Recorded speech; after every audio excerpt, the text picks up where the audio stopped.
Mel 2204, your pageant vlogger host. Subscribe. Magandang araw Pilipinas and good day pageant lovers. Punong-puno ng kasiyahan ang presidente at may-ari ng Miss Grand International Organization na walang iba kundi si Mr. Nawat Itzaragrisil. Dahil sa matagumpay na pagkakaganap ng swimsuit competition ng MGI 2025.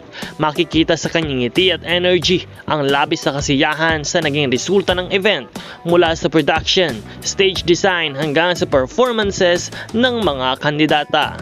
Isa itong maganda, masaya at sizzling na pagtatampo kung saan ipinamalas ng mga kandidata ang kani-kanilang confidence, sex appeal at ganda sa makulay na runway ng Miss Grand International. Hindi talaga binigo ng organization ang mga manunood dahil sa napakagandang production quality at malinaw na live telecast.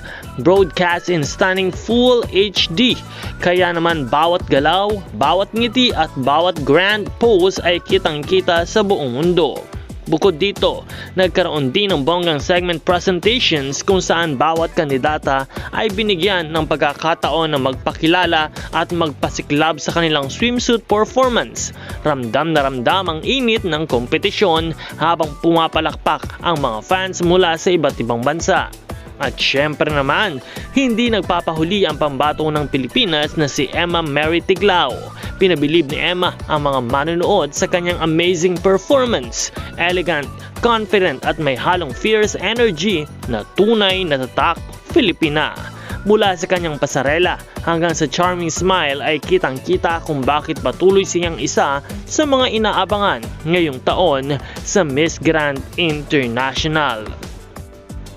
Tunay nga na ang Miss Grand International 2025 swimsuit competition ay isa sa mga pinakamemorable at exciting na bahagi ng pageant. Lumalakas ang hiyawan, tumitindi ang labanan at mas magiging makulay ang journey papunta sa Grand Coronation Night. Kaya abangan pa natin ang susunod na kaganapan, ang preliminary at finals night ng Miss Grand International 2025 kung saan malalaman na natin kung sino ang bagong Grand Queen at ipapasa ang corona ng ating reigning queen Christine Julian o CJ Opiaza. Kaya't huwag kalimutan na mag-subscribe dahil patuloy tayong magbibigay ng bagong balita. Maraming salamat sa inyong panonood.